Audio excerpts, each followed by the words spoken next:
Bonjour, c'est Faustin Tala, vous me reconnaissez, je suis de ASI. Actuellement, je suis à Lubumbashi, en République démocratique du Congo, en train de m'entretenir avec un honorable. Dans le jargon congolais, un honorable, c'est un député, mais il est en même temps aussi professeur à l'Institut supérieur pédagogique où j'ai étudié il y a une vingtaine d'années. Donc j'ai eu le plaisir de le rencontrer pendant mon séjour afin de discuter avec lui sur le sujet qui vous concerne. C'est celui de la littérature africaine, mais il va nous donner les détails, ce que ça veut dire, mais aussi particulièrement le roman que vous êtes en train de lire en classe avec Madame Sylvie Garner, à qui je dis bonjour. Et voilà, donc nous avons le privilège d'avoir l'honorable professeur Kasongo Mandé, qui va se présenter très brièvement pour vous, avant de passer dans le vif du sujet, et il va essayer de répondre aux questions que vous avez préparées avant mon déplacement pour Lubumbashi, en République démocratique du Congo. Honorable, bonjour. Bonjour, Monsieur Faustin. Voilà, vous pouvez dire brièvement à nos élèves de l'École internationale d'Indiana qui vous êtes et particulièrement dans le domaine académique, ce que vous faites. Merci. Mon nom c'est Aimé Kasongo Mandé. Je suis, comme il a dit, honorable député pour le Parlement provincial du Katanga. Ici chez nous, on nous appelle député, mais dans les pays anglophones, on parle de MP. MP, okay. Members of the Parliament. Ok. Je suis également, depuis une vingtaine d'années, enseignant à l'Institut supérieur pédagogique de Lubumbashi, donc dans l'enseignement supérieur et universitaire. Et je suis professeur associé. Dans ma thèse de doctorat, c'est en langue et littérature française, et spécialement dans le domaine de la sémiotique. Mais je m'intéresse à la littérature africaine. Si je dis littérature africaine, parce que là, il y a les distinguer. Les littératures africaines orales, que nous avions appelées littérature traditionnelle, les autres appellent ça littérature folklorique, art populaire, art verbal, parce que c'est une littérature qui se transmet de bouche à oreille. Et il existe plusieurs littératures orales, selon qu'il existe des multitudes de sociétés en Afrique. De l'autre côté, il y a ce qu'on appelait la littérature négro-africaine. C'est la littérature écrite qui a ses chefs-d'œuvre, entre autres le Pagne Noir, que vous êtes en train d'étudier. Il y a aussi ces têtes coiffées, ceux qui se sont illustrés dans la littérature négro-africaine, que ce soit dans le domaine du théâtre, que ce soit dans le domaine de la comédie, dans le domaine du roman ou de la poésie. Et alors, pour revenir à l'œuvre qui vous intéresse ici, je l'ai parcouru pendant quelques jours ici. J'ai compris que vous, occidentaux, vous devez avoir d'énormes difficultés à comprendre ce qui s'est dit et la façon dont tout est raconté. Ici, il faut que je précise que le Pagne Noir, c'est un ensemble, un petit volume alléchant qui contient des contes africains. Et c'est là qu'il faut ici vous donner des lumières sur certaines notions de genre dans la littérature ou dans les littératures orales africaines. Parce que ce que nous avons dans le Pagne Noir, ce sont des contes qui traditionnellement, culturellement, se racontent de bouche à oreille. Et Bernard Dadier les a consignés dans un volume. alors à l'écrit. Cette transcription de l'oral à l'écrit pose aussi certains problèmes du genre de la répétition parce que à l'oral, on répète une chose 2 ou 3 fois pour marquer l'insistance. Et quand vous retrouvez ça à l'écrit, ça pose problème. Et alors, le conte, c'est quoi au juste?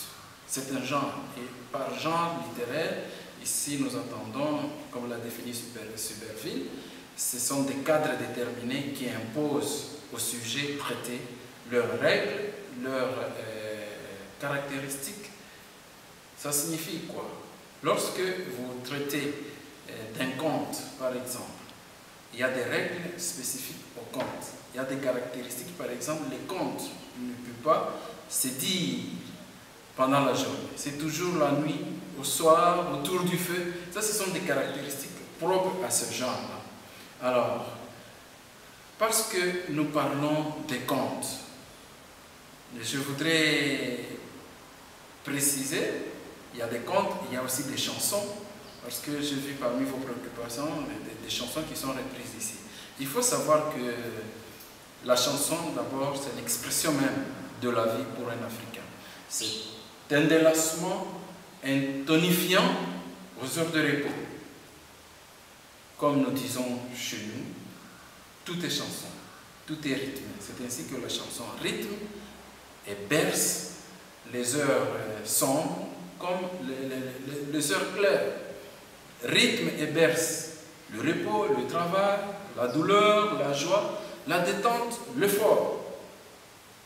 Et c'est ici qu'il faut dire qu'il y a dans le chant en Afrique, il y a une certaine puissance de communion, de vie, une puissance à l'emprise de laquelle personne ne peut résister.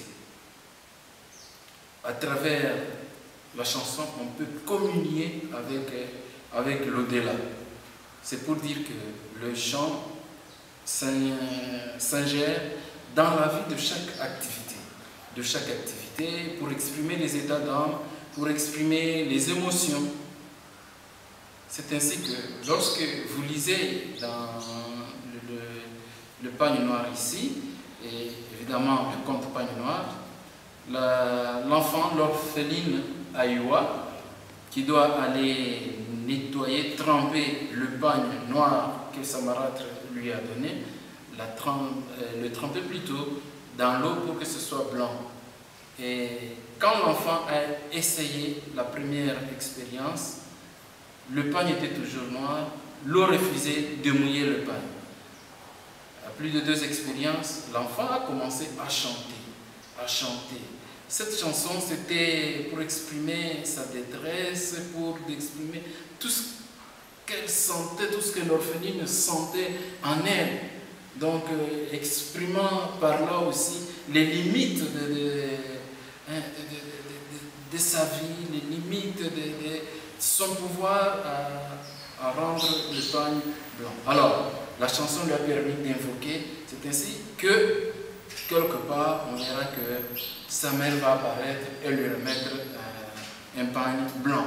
C'est la chanson qui a permis cette communion avec les êtres qui sont dans l'au-delà.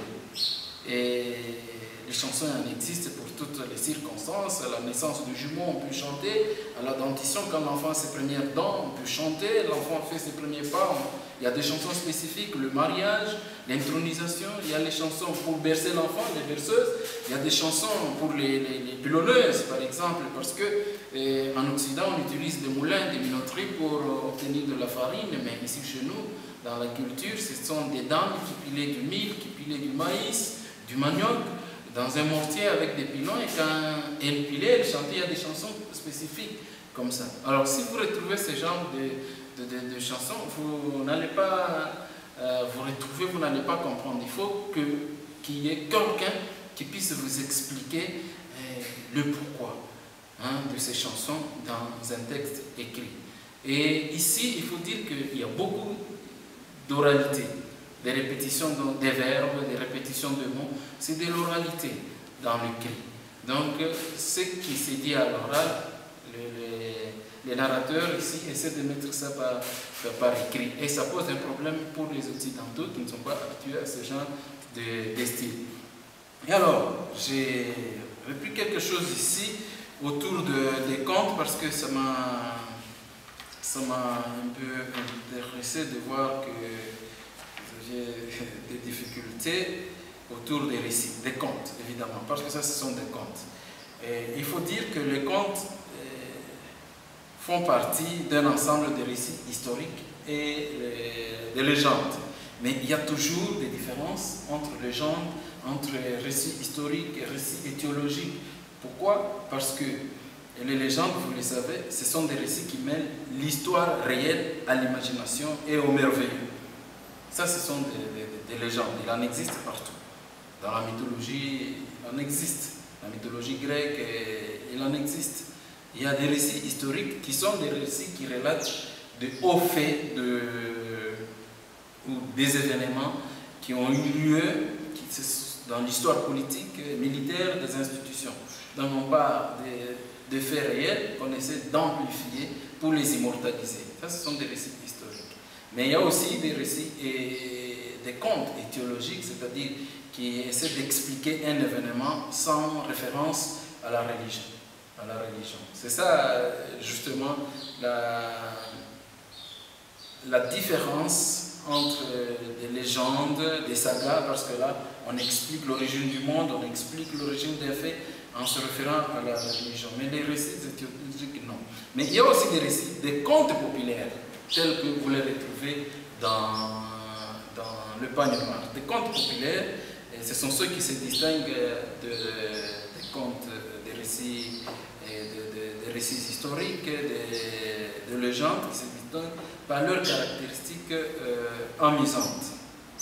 Ce sont là des fables, ce sont des fabliaux, ce sont des contes magiques, ce sont des contes d'ogres, des contes de fées, qui existent aussi dans notre littérature, les littératures orales.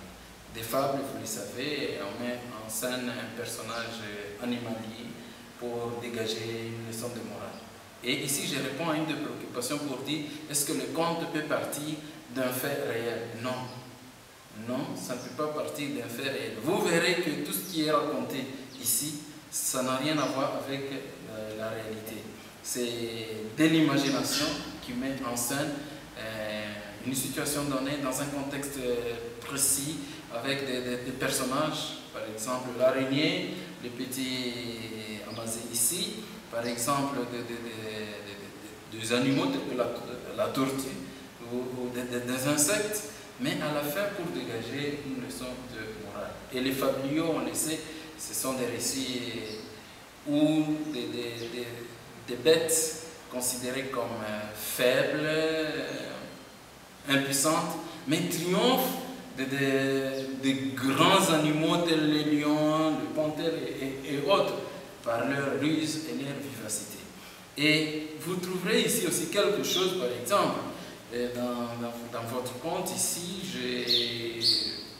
j'ai lu quelque chose d'un orphelin, l'histoire de la cruche. Dans ce conte-là, je parle de manière générale avant de répondre à votre préoccupation.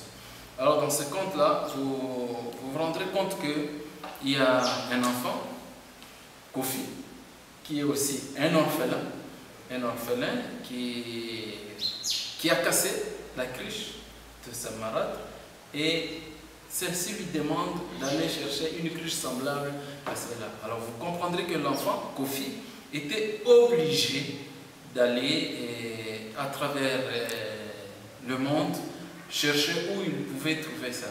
Et il va s'adresser au crocodile. Le crocodile lui donne une tâche irréalisable presque. C'est ça le surnaturel qui intervient. Et vous verrez qu'il y a des obstacles que l'enfant rencontre, des obstacles, ce sont des tâches difficiles à exécuter en un temps record. Par exemple, on lui demande de nettoyer le dos du crocodile avec tout ce qu'il y a comme des écailles, un peu comme des épines. L'enfant a su faire cela. Il a su faire cela. Et le crocodile l'amène quelque part où il rencontre encore un monstre qui le soumet à une autre tâche très difficile, mais grâce à cet esprit de patience, à la gentillesse, à cette fidélité d'enfant, parce qu'il tient à atteindre l'objectif, il le fait. Il le fait si bien qu'il s'est retrouvé enfin devant un village de veillards qu'il devait nettoyer, devait tailler les ongles des orteils, les ongles des doigts, il devait puiser de l'eau et laver. Ce sont des tâches qu'on ne peut pas exécuter. Un enfant qui doit laver une foule de vieilles qui constitue tout un village. Mais lui, il l'a fait. Ça, c'est du surnaturel. Et au bout de cela, il a eu l'occasion, évidemment. On lui a mis une cruche qu'il a jetée et il a vu sa mère à côté. Et la mère lui a donné ce qu'il faut. Et il a triomphé, il a eu le bonheur après, même la cruche. Et quelle morale on doit tirer de tout ça? Ce sont des leçons de morale. Je vais y revenir maintenant, compte par compte. Bien, je voudrais maintenant qu'on essaie de parcourir l'ensemble de vos préoccupations et d'y répondre tout en cadrant les réponses que je vais donner dans la petite introduction de tout à l'heure. Le personnage de Kaku, décepteur et vanité, a-t-il son équivalent? Oui, je pense que les animaux dans la culture africaine ont des caractéristiques. Si vous prenez par exemple le lièvre, il est toujours malin, toujours rusé, et comme le renard. Comme le renard, si vous prenez le lion, celui qui prétend être le roi, il est orgueilleux, mais de temps en temps, il tombe dans les traquenards, le piège était plus petit, hein, un peu comme pour le ridiculiser, il est inintelligent. Il y a la tortue, donc les animaux sont typés de cette façon-là. Si vous voyez très bien, quelque part dans l'histoire, dans le conte du petit enfant qui est né le premier jour et il s'est chargé d'aller remettre la nourriture à son père, ce petit enfant, dans cette histoire-là, on a proposé d'abord les lions, les panthères qui sont de grands géants pour protéger le village. Au départ c'était la biche, les fers, on peut comprendre que ces sorts lui soient arrivés parce que la biche généralement n'a pas de moyens de défense. Ça peut lui arriver. Mais quand on laisse le panthère, on laisse les lions, l'éléphant, ils subissent le même sort face à un tout petit. Vous voyez, vous comprenez déjà que ce sont de grands. Mais au-delà de leur force, il n'y a pas d'intelligence pour manifeste, pour se tirer d'affaires, se tirer des situations difficiles. Là, effectivement, il faut les retenir comme ça. Quand on parle de la valeur de la bosse, il faut circonscrire ça dans le récit. Vous voyez, par exemple, quand on parle de cette bosse qui pousse sur le petit, pourquoi? Parce que, au départ, ça se comprend comme, culturellement, nous comprenons ça comme une récompense négative à la personne qui ne sait pas respecter les conseils, qui ne sait pas respecter les préceptes sociaux. Hein? Alors, le garçon lui a dit, il ne faut pas chanter la chanson d'un nain. Lui, il l'a fait. Il l'a fait, il s'est fait ami d'un nain finalement, parce qu'il n'a pas respecté ce que la société exige. Il a eu ça comme récompense négative, comme sanction. C'est comme ça qu'il faut comprendre ça. Parce que dans notre société, je vous ai dit qu'il y a des chansons pour toutes les circonstances. Mais vous ne pouvez pas prendre les chansons qui sont entonnées lors de deuil. Vous les prenez, vous commencez à les chanter à n'importe quel moment. Non, c'est interdit. D'ailleurs, on dit que si vous chantez, vous entonnez des chansons de deuil, quelque chose de néfaste va arriver dans votre famille. C'est-à-dire un membre de la famille peut mourir, et ceci. Tout ça, ça ne peut pas venir tel quel. Mais c'est une façon de vous dire que quand on travaille, par exemple, il ne faut pas débiter ce genre de chansons parce que vous risquez de créer une atmosphère morose, de tristesse vis-à-vis des autres. Ça peut planter, ça peut apporter un climat de mauvais souvenirs. Quelqu'un peut se rappeler des souvenirs tristes et finalement, il ne sait pas travailler. Mais si vous continuez à le faire, il y a toujours un malheur qui peut venir. C'est le cas de notre de notre personnage principal ici, hein, de petite araignée là. Caractéristiques de l'araignée. L'araignée, c'est un insecte, vous le savez, il est vraiment fébrile, faible, fragile, mais il est intelligent. Dieu lui a donné cette intelligence qui lui permet de tisser des toiles, et à partir de ces toiles-là, il peut avoir ses gibiers, des moustiques, des mouches peuvent venir là-bas. C'est le symbole de l'intelligence. Et notre personnage ici, il est intelligent dans tout ce qu'il fait. C'est celui qui s'appelle l'araignée. Il est toujours intelligent, toujours intelligent. Voilà un peu ce qu'on peut dire. Bien. Nous revenons sur le premier conte, Le Pagne Noir, de Bernard Zadier. Alors, les amis voulaient savoir si chaque animal représente quelque chose de spécifique dans la culture. Oui, c'est culturel. Et eux-mêmes disent bien dans la culture. Il y a autant de cultures en Afrique. Et dans telle culture, tel animal peut-être est considéré comme ceci, comme cela. Mais il se fait aussi que dans un ensemble de cultures données, un animal est typé de la même manière. Ça arrive. Ici, je parlais de l'araignée.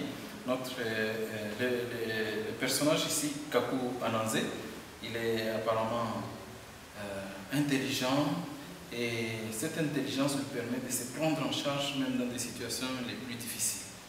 Hein, c'est comme l'araignée qui arrive grâce à son intelligence à se procurer de quoi vivre. Voilà. Est-ce que quelques éléments de conte peuvent être basés sur quelque chose de réel? Le conte reste ce qu'il est. Il met en scène des situations imaginaires. C'est vrai que dans certains contextes, on peut retrouver des ressemblances entre les contextes ou le fait raconté, hein, dans un conte et la réalité. Ça arrive, mais le conte ne parle pas de la réalité. Le conte parle de l'imagination, pourvu qu'on dégage une morale, une leçon de morale pour construire. C'est ça la fonction éducative des contes. La fonction pédagogique, comme nous disons nous-mêmes. L'influence de la religion dans les contes. Oui, bon, en fait, il faut comprendre qu'est-ce qu'on appelle la religion. La religion, parce que à l'époque de l'évangélisation, quand les missionnaires sont venus avec la religion chrétienne en Afrique, ils ont trouvé les autochtones avec leurs pratiques, c'était des pratiques animistes. C'était des pratiques animistes, c'était aussi leur religion. C'est quoi l'animisme? C'est expliquer un peu. En fait, chez nous, en Afrique, il y a ce que le père Tempère savait appeler les panvitalismes, c'est-à-dire les esprits, les forces sont hiérarchisés. Et le père Tempère, c'était un missionnaire catholique. Oui. C'était un missionnaire catholique, effectivement. Qui a étudié pour comprendre la manière de penser et de croire, je pense, des Africains. Oui, il a étudié la philosophie bantou.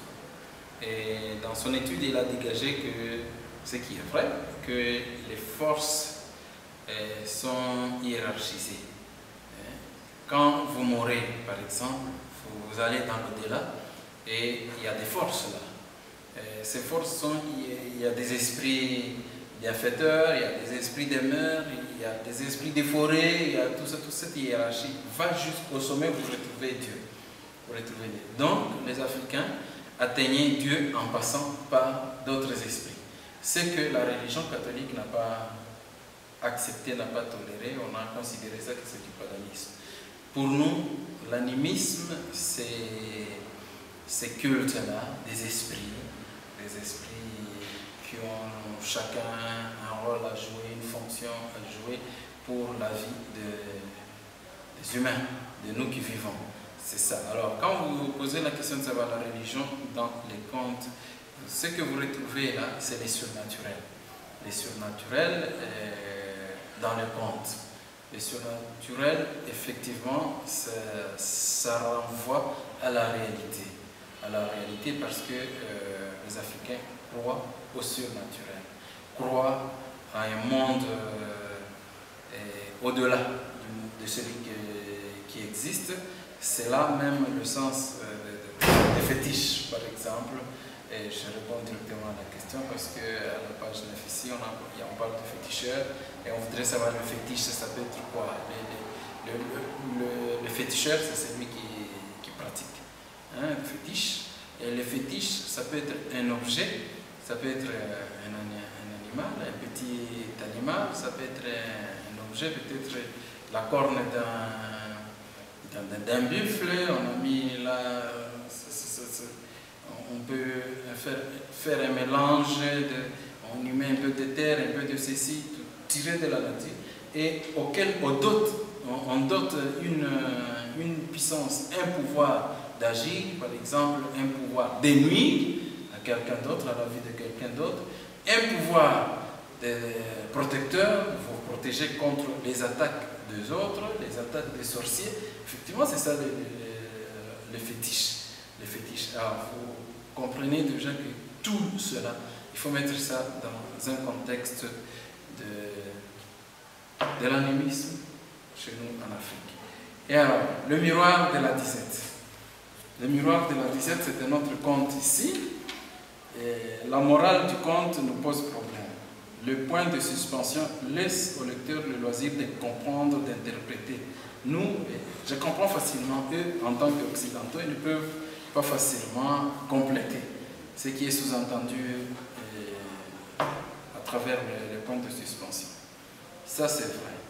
Mais si vous lisez, vous lisez le miroir de la disette à partir de la page 7 jusqu'à la fin, là, vous verrez qu'il y a beaucoup de points de suspension. Mais ces points de suspension ne jouent pas le même rôle, ne remplissent pas la même fonction. Parce qu'il y a des points de suspension. Par exemple, je suis là, juste au début, où je suis justement à la page 7, ce soir-là, et lui châtiait tellement la plante des pieds que, point de suspension, lui entra tellement dans le cou, dans les oreilles, que, point de suspension. Alors vous comprenez que ce point de suspension, si c'était une douceur qui le charmait, alors que on vous laisse le soin de comprendre la profondeur de ce charme-là, si bien qu'il n'en pouvait plus, si bien qu'il ne pouvait plus supporter ça, ça l'emballait, ça le charmait tellement qu'il était obligé d'agir ou de réagir. Et c'est le sens de ce point de suspension. Mais si vous évoluez plus loin, lorsque le petit araignée là, après avoir pêché le petit celui qui lui a livré un secret, finalement il a accepté difficilement, il est monté au fromager, il est descendu, s'est retrouvé dans une ville la plus opulente du monde, où il y avait tout, où il s'est fait même nommer Premier ministre. Et à la fin, quand il n'a plus respecté la consigne donnée par la reine, ne pas se mirer dans ce miroir-là, le miroir magique, lui, il n'a pas obtempéré, il a fini par se mirer, finalement, il s'est retrouvé à la case de départ, dans une situation inconfortable, le long de la rivière, en train de pêcher dans sa misère avec sa faim. Vous voyez? Maintenant, quand il retrouve les petits silures, il lui pose des questions. Tiens, voici mon ami les silures, comment ça va? Très, il y a des points de suspension qui signifie que le petit poisson déconcerté avait refusé de répondre. Donc c'est ça les 3 points de suspension. Donc c'était catégorique, net de la part du petit silure qui ne répondait pas. Il posait une autre question, tiré point de suspension. Vous voyez que ce point de suspension signifie autre chose que les premiers qu'on a vus. Alors, nos amis continuent pour dire, c'était encore, je ne me trompe pas, oui, il semble que la morale ne soit pas claire comme dans les fables de La Fontaine. Qu'est-ce qu'un fétiche? Le fétiche, j'y ai déjà répondu. C'est un objet auquel on dote une puissance surnaturelle, une force pour protéger, pour nuire, autant. Par exemple, vous êtes musicien, vous recourez au fétiche pour que vous ayez la voix la plus mélodieuse, la voix qui trouble quand vous chantez. C'est vrai, vous avez ce fétiche-là, c'est pour séduire. Alors, c'est vrai que c'est difficile de comprendre la leçon de morale. La leçon de morale est simple. C'est cette même leçon de morale que vous allez retrouver dans la bosse de l'araignée. C'est-à-dire quoi? On donne des consignes spécifiques. Ne pas vous mirer dans ces miroirs-là. C'est ça la consigne. Ne pas faire ça. Il faut rester fidèle, observer ce qu'on vous a donné comme précepte. Mais quand vous n'observez pas, alors la suite, le malheur survient.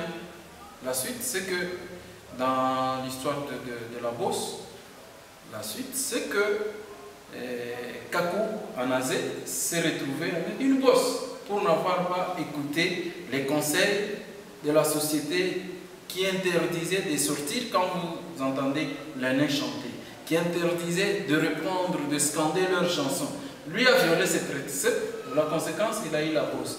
Ici même, il a violé le précepte de ne pas. Donc il ne fallait pas s'émirer. Lui s'est miré. Il est allé contre la décision de la reine et il s'est retrouvé aussi à la case de départ dans sa misère de départ. C'est ça la leçon de morale. La leçon de morale, il faut être fidèle au conseil, il faut respecter les consignes sociales, il faut respecter les règles de la société. C'est ça. Si vous les transcendez, il y a toujours quelques malheurs qui arrivent. Je vois ici la cruche. Répétition de verbes chez Dadier, quelle signification particulière? C'est ça que j'expliquais, c'est de l'oralité. Parce que le conte, excusez-moi la tautologie, ça se conte, ça se raconte le soir autour du feu. Mais ici, il a pris ça comme tel, il a mis par écrit. C'est Bernard Dadier qui a fait cette transcription-là, qui souffre de beaucoup d'oralité, des éléments tels qu'on le vit dans les styles oral, on le vit ici, ce sont ces répétitions-là, ces répétitions qui marquent l'insistance. Et alors, ici, il faut que je souligne quelque chose. Dans l'histoire de la cruche, c'est un peu un conte, mais un peu qui va comme vers la mythologie, parce que si vous suivez les contes de la légende, même Orphée dans la mythologie grecque, Orphée qui devait aller chercher sa dulcinée, il devait respecter, traverser beaucoup d'obstacles, respecter les consignes qu'on lui donnait pour aller jusqu'au bout. C'est la même chose avec les petits Kofi ici, qui devaient aller chercher la cruche en passant par des mondes terrifiants, en passant, en bravant beaucoup d'obstacles, en exécutant beaucoup de tâches difficiles, surhumaines. C'est pratiquement la même chose. Le conte de la cruche, c'est pratiquement comme l'histoire d'Orphée. Orphée avec sa dulcinée. La bosse de l'araignée. Les nains sont-ils communs dans les contes? Oui, les nains existent dans les contes, partout. Ce sont des êtres imaginaires qui n'existent pas, mais évidemment, ce n'est pas particulier aux Africains. Les nains, on en parle aussi dans la littérature européenne. Je n'ai pas à l'esprit cette œuvre-là que j'ai lue il y a longtemps, où on parlait des nains. Mais il faut dire que c'est un personnage qui existe dans toute société-là. Ce sont des personnages surnaturels qu'on n'a jamais vu comme ça. Ce n'est pas de la réalité. Explication de comment on devient bossu. Scientifiquement, on peut expliquer ça autrement. La bosse, ça peut s'expliquer, ce sont des médecins qui peuvent vous expliquer ça. Ça a une autre origine, cette déformation-là. Mais ici, dans les contes, vous voyez cette origine-là. Comme je l'ai dit dès le départ, c'est une punition, une sanction négative pour quelqu'un qui n'a pas respecté les règles de la société, qui n'a pas respecté les conseils, les préceptes de la société. Quelqu'un qui est allé en dehors des règles de bienséance. Vous voyez, il est puni comme cela. Ou ceux qui arrivent, ou à ceux qui ont désobéi. C'est une punition, effectivement. Cette explication, les enfants veulent comprendre si c'est général en Afrique. Non, c'est culturel. C'est culturel. Dans tel compte, la bosse plutôt peut venir à cause de ceci, de cela. Mais dans une autre société, dans un autre compte, vous pouvez les trouver, mais parce que la bosse, c'est quelque chose de désagréable, quelque chose qu'on ne souhaite pas, quelque chose qui se conçoit comme un mauvais sort qu'on vous a jeté. Alors ce mauvais sort-là, on vous le jette lorsque vous avez transgressé les règles de la société. C'est ça, cette origine. C'est dans le conte. Hein, dans la culture, on se l'imagine de cette façon. C'est si bien que lorsque vous avez un enfant qui devient bossu, on court derrière le guérisseur, on va faire des incantations, des invocations aux esprits pour que vous déchargent de cette bosse-là. Voilà, ce sont ceux-là qui ont cette conception que c'est un mauvais sort qu'on lui a jeté. Mais pour le médecin, c'est autre chose. Alors, donc, il faut comprendre cela à travers la culture, les cultures africaines de façon générale. Et nous sommes là avec notre conte, c'est toujours la bosse. On dit ceci, en Afrique, est-ce général à l'Afrique, cette explication, ou est-ce que c'est particulier à Dadié? C'est ce que j'ai expliqué tout à l'heure. Mais au moins, les Africains conviennent pour dire que, ils se conviennent pour dire que c'est un mauvais sort quand quelque chose vous arrive comme ça, parce que Dieu, en créant un homme, un être, il ne veut pas qu'il soit déformé. S'il y a une déformation, c'est ce qui fait que même certaines paralysies, et que la science peut expliquer autrement, mais en Afrique, on pense que c'est un mauvais sort qu'on lui a jeté. La morale telle qu'elle pose les questions du tam-tam des nains, être respectueux des autres, conséquence d'être vaniteux, oui. Bon, quand vous êtes orgueilleux, vous êtes vaniteux, vous êtes tout ça dans la société, vous êtes vraiment en dehors des règles de la société.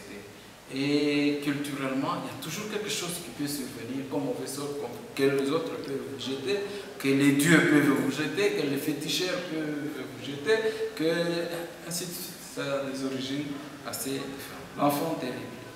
On parle d'une daba, la tortue, oui, c'est un mot de la sagesse, de l'intelligence aussi, tout à fait, ouais. La tortue a dû user de son intelligence.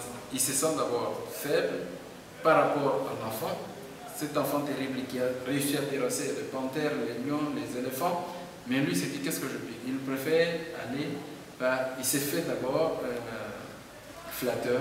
Quand l'enfant vient, il dit je vais te rendre tel service, il l'amène, il fait ceci.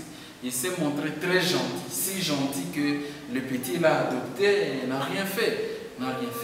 Mais par sa ruse maintenant, pour prouver aux autres animaux qu'ils se sont battus et qu'il a eu bien de cause, il a pris une daba, c'est un instrument de travail qu'on utilise à la manière d'une houe là. Il a commencé à creuser partout là des sillons, des traces pour que les enfants, pour que les autres animaux en venant qui se disent oh, il y a eu un combat terrible, voilà comment il s'est renversé, voilà des traces, voilà tout ça. Il a utilisé cet instrument-là. C'est un instrument, c'est africain, évidemment. Les Occidentaux auront des difficultés à comprendre ça. Il faut qu'ils comprennent que c'est un outil tranchant, un outil de travail qu'on utilise. La tortue montre d'une sagesse exceptionnelle qui lui a valu d'être admiré des autres animaux qui ont cru qu'effectivement il y a eu combat et qu'il est sorti vainqueur. Le bœuf de l'araignée. Qu'est-ce que signifie le canari de vin? Le canari, c'est une espèce de bouteille là qu'on utilise, on met des vins. C'est un récipient. Des grosses bouteilles avec une gorge là qu'on utilise pour accueillir des liquides, on peut y mettre de l'huile, généralement le vin. Et signification de la chanson. Ouf, la chanson, je l'ai dit, la chanson nous accompagne toutes les circonstances de la vie. La chanson peut, selon les cas, constituer un espace de communion, une puissance de communion avec l'au-delà. Ça peut être un tonifiant pendant les heures de repos. La chanson, il y a plusieurs fonctions que joue la chanson. Vous verrez que dans le cas ci présent, la chanson a permis quand même les contacts entre l'enfant et l'au-delà. La chanson a une valeur, l'histoire de la langue noire. Les moutons ont-ils tous la langue noire en Afrique? Oui, on considère que quand vous voyez la langue du mouton, c'est différent. Il y a quelque chose de noir là. Et un peu culturellement, il a dû, Bernard Dadier, à travers ses contes, trouver une explication qui ne soit pas la vraie explication.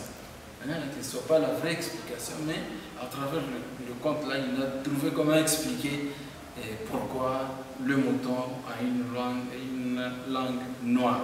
C'est un conte, je l'ai dit, ça n'a rien à voir avec la réalité, mais on se l'explique comme cela.